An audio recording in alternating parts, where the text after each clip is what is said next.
अस्सलाम वालेकुम। बर्गर तो आपने बहुत से खाए होंगे, मगर ये मज़ेदार पराठा बर्गर हम किस तरह से तैयार कर सकते हैं, आइए देखते हैं।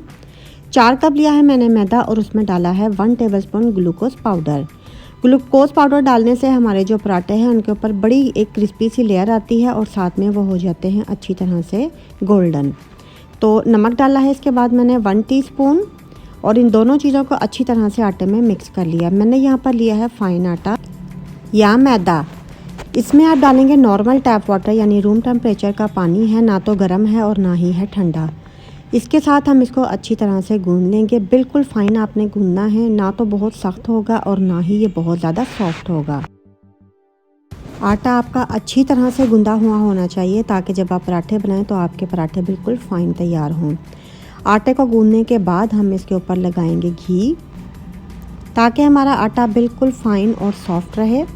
और इसके बाद हम इसको कर देंगे कवर और इसको छोड़ देंगे तकरीबन 30 से 35 मिनट के लिए ताकि हमारा आटा बिल्कुल सेट हो जाए। जी, आटा हमारा गूंदकर तैयार हो चुका है और अब हम इसको साइड पर रख देंगे। यहाँ पर लिया है मैंने आधा किलो चिकन है बोनलेस। उसमें मैंने डाली है 1 अदद दरमियाने साइज़ की प्याज है जिसको मैंने डाइस में काट लिया है। हरी मिर्चें हैं 3 से 4 अदद, ये भी आप स्लाइसिस में काटेंगे और उसके अंदर डाल देंगे। अच्छी तरह से हमने इसको पीस लेना है ताकि कीमा हमारा और प्याज और हरी मिर्ची अच्छी तरह से मिक्स हो जाएं। यहाँ पर हमारा फ़ाइन कीमा बिल्कुल तैयार हो चुका है। अब हम इसमें डालेंगे अपने मसाले और सबसे पहले मैं इसमें डालने जा रही हूँ क्रश मिर्च 1 टेबलस्पून, ज़ीरा पाउडर है 1 टेबलस्पून, गरम मसाला 1 टीस्पून पिसा हुआ, सूखा धनिया है 1 टेबलस्पून, ये भी मैंने मोटा कूटा हुआ है, नमक 1 टीस्पून और काली मिर्च पाउडर इसमें मैंने डाला है 1 टीस्पून। लास्ट में मैं इसमें डालूंगी हरा धनिया जिसको मैंने के चॉप करके अच्छी तरह से धो लिया था। इसके बाद है जी बेसन 2 टेबलस्पून। इन सब चीज़ों को हम इसमें डालेंगे अच्छी तरह से और अच्छी तरह से करेंगे मिक्स। और अच्छी तरह से आपने मिक्स करना है, आपकी कोई भी चीज़ जो है वो इस तरह से गुठली नहीं बननी चाहिए। और हम इसको रखेंगे थोड़ी देर के लिए फ्रिज में ताकि हमारा कीमा जो है वो अच्छी तरह से सेट हो जाए और कबाब की शेप अच्छी बने। अब हम बनाने जा रहे हैं इसकी सॉस और सॉस के लिए मुझे यहाँ पर चाहिए होगा खट्टी इमली का पल्प। इस पर मैंने डाला है हरा मसाला जो मैंने पीस लिया था, हरा धनिया, हरा पुदीना और साथ में हरी मिर्चें। क्रश मिर्च मैंने डाला है 1 टेबलस्पून, नमक 1 टीस्पून। मेरे पास है यहाँ पर गुड़, या अगर आपके पास ब्राउन शुगर है आप वो भी इस्तेमाल कर सकते हैं। 2 टेबलस्पून आप वो डालेंगे। ज़ीरा पाउडर डालेंगे 1 टीस्पून। अगर आपके पास गुड़ या ब्राउन शुगर नहीं है तो आप सफ़ेद चीनी भी इस्तेमाल कर सकते हैं। इन सब चीज़ों को हम अच्छी तरह से करेंगे मिक्स, और मिक्स करने से जो है हमारी सॉस मज़ेदार सी तैयार हो जाएगी। पैन में डालेंगे थोड़ा सा कुकिंग ऑयल, और कुकिंग ऑयल जब हमारा अच्छी तरह से गर्म हो जाएगा तो हम कबाबों को देंगे शेप। साइज़ कबाब का आपने रखना है चप्पल कबाब के साइज़ के जितना, क्योंकि हम पराठे जो हैं वो थोड़े से बड़े बनाएंगे तो उसी हिसाब से हम कबाब भी थोड़े से बड़े साइज़ के बनाएंगे।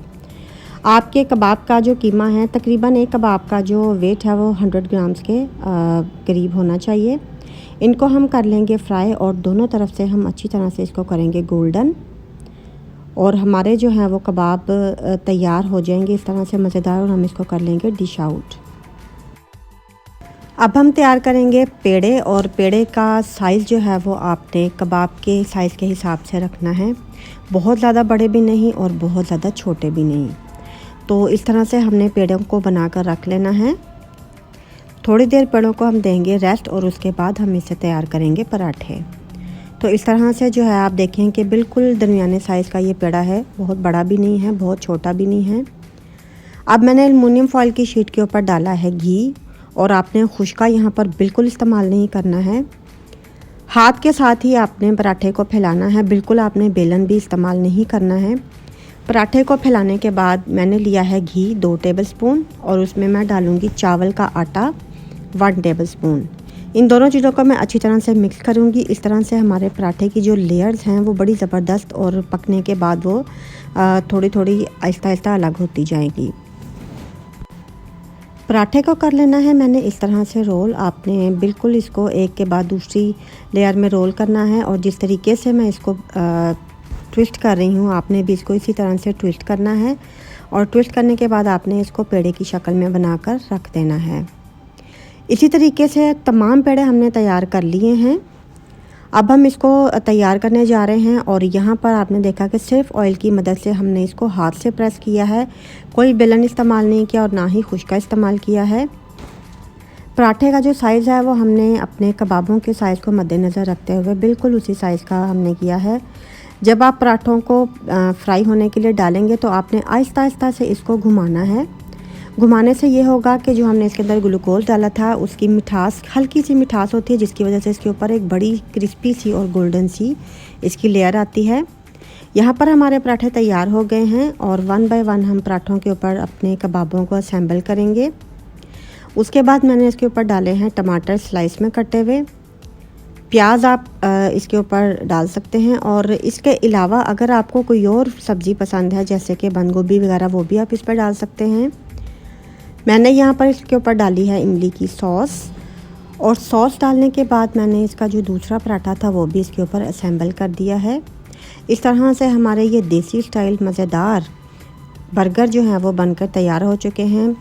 रिवायती बर्गर से हटकर पराठा बर्गर की ये रेसिपी आपको बहुत ज़्यादा पसंद आएगी क्योंकि ये बहुत ही ज़्यादा मज़े के और बहुत ही ज़्यादा टेस्टी हैं।